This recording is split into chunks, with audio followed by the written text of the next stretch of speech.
Hoje eu quero conversar com você sobre um jovem sonhador.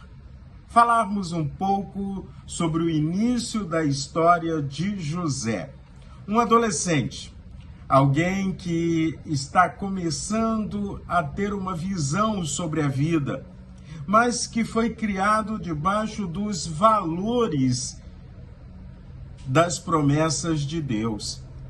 José era o preferido do pai, ou seja, ele usufruía de umas certas regalias. Jacó, para dar proeminência ao amor que ele sentia por José, fez uma túnica, uma roupa especial, e isso causava ainda mais inveja dos seus irmãos. Sou Cláudio Eduardo, sou pastor e estamos lendo o capítulo de número 37 do livro de Gênesis. Pensar nessa história, ou no início da história de José, é nos chamar a atenção a algumas questões que muitas vezes também podemos errar na nossa caminhada. Primeiro, quando eu olho para tudo isso, eu vejo que os sonhos de José não trouxeram para ele aplausos. Pelo contrário, ele foi rejeitado, ele foi odiado, ele não foi compreendido, até porque as pessoas estavam olhando para ele como alguém que estava querendo ser mais do que os outros. Vamos ler o que nos diz o texto bíblico em Gênesis capítulo 37, de versos 1 a 5, para que você possa se contextualizar nessa história. Diz assim: Jacó habitou na terra das peregrinações de seu pai, na terra de Canaã. Esta é a história de Jacó. Quando José tinha 17 anos, apacentava os rebanhos com seus irmãos. Sendo ainda jovem, acompanhava os filhos de Bila e os filhos de Zilpa, mulheres de seu pai, e trazia mais notícias deles a seu pai.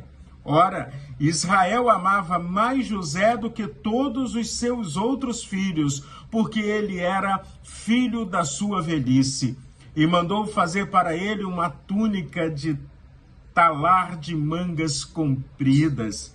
Quando seus irmãos viram que o pai o amava mais do que todos os outros filhos, odiaram-no e já não podiam falar com ele de forma pacífica. José teve um sonho e contou aos seus irmãos. Por isso, o odiaram ainda mais. Observe, o problema não está em José, o problema não está no sonho, o problema está no conflito que essa família está vivendo. O problema está na interpretação que as pessoas muitas vezes fazem a respeito do outro. O problema está no ciúme, o problema está na inveja, o problema está em não entender quais são os propósitos de Deus, o cuidado de Deus. José teve muito mais do que um sonho. José estava tendo uma visão do Senhor, do que Deus haveria de realizar na sua vida. Os irmãos, então, de José começam a planejar algo para poderem vingar. Eu quero me vingar daquele adolescente prepotente. Conflitos começam a acontecer, inveja, rejeição, problemas sérios começam a ser criados. José tem mais um sonho e isso aumenta ainda mais o furor dos seus irmãos. E no segundo sonho, José coloca os seus irmãos, o seu pai e provavelmente a sua mãe que já havia morrido, ou a sua madrasta, como alguém que estaria rendendo submissão a ele, olhando para ele como alguém que fosse superior. Jacó fica em silêncio. Jacó talvez ficou em silêncio porque ele amava demais José. Talvez ele tenha ficado em silêncio porque ele estava entendendo o que Deus estava dizendo a José. Eu não sei, você não sabe. Quando chegarmos no céu, a gente pergunta para eles: por que você ficou em silêncio, Jacó? Naquele momento que esse menino estava contando o sonho em que estava colocando todos em reverência a ele. Mas aí então a história continua. E aí eu pergunto a você: como é que está o seu relacionamento com os sonhos de Deus para a sua vida. José sabia quem ele era, José sabia qual o propósito de Deus para com a vida dele, e José decidiu seguir os propósitos do Senhor, mesmo quando tudo estava indo contra ele, mesmo quando alguns estavam querendo matá-lo, mesmo quando a experiência dos seus irmãos com ele era extremamente negativa. Mas José já exercia com 17 anos liderança. José, com 17 anos, já sabia definir uma série de coisas entre o certo e o errado, entre o bem e o mal, entre a relação com Deus e a relação com pessoas.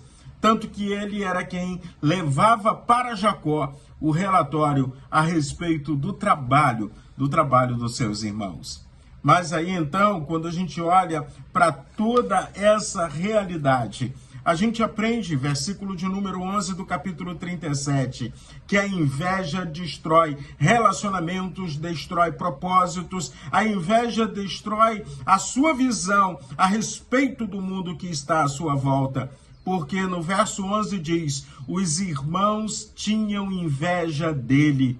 O pai, no entanto, guardou aquilo no coração. A inveja dos irmãos de José foram extremamente prejudiciais para ele e não para José.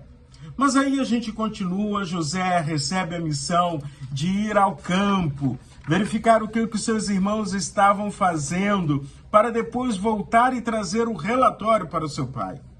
Num primeiro momento, seus irmãos querem matá-lo. Vamos matar, pegar a túnica, mata um bicho e suja a túnica de sangue. Quando chegar, a gente leva a túnica para o nosso pai. E chegando lá, vai parecer que ele morreu. E aí pronto, meu pai vive o luto, passou um tempinho, a vida continua. Esse adolescente é terrível, indesejável.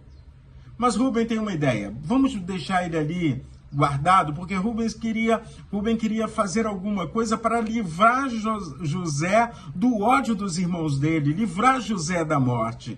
Mas não sei para onde Rubem foi, mas ele deu uma saída. Quando ele volta, José é vendido como escravo para os midianitas. E agora? Como é que vai ficar aquele menino passando a viver numa situação de escravidão? Será que aquele menino vai se submeter ao seu destino? Vai ser pessimista, vitimista? Ou ele vai continuar orgulhoso, porque ele é filho de Israel, orgulhoso, porque ele reconhece que o Deus eterno é o Todo-Poderoso e o Deus eterno está no controle da sua vida? Jacó vivencia o luto. Momento triste. Mas o texto do capítulo 37 do livro de Gênesis diz que versículo de número 36 do capítulo 37 de Gênesis diz, enquanto isso no Egito, os midianitas venderam José a Potifar, oficial de Faraó, comandante da guarda. Observe como Deus dirige a história. Jacó estava triste, vivenciando um luto inventado pelos seus filhos, mas Deus tinha um propósito para a vida de José. E do mesmo jeito que Deus tem um propósito para a vida de José, tem também um propósito para a sua vida. Talvez você esteja sem saber o que fazer com os sonhos que Deus tem colocado no seu coração.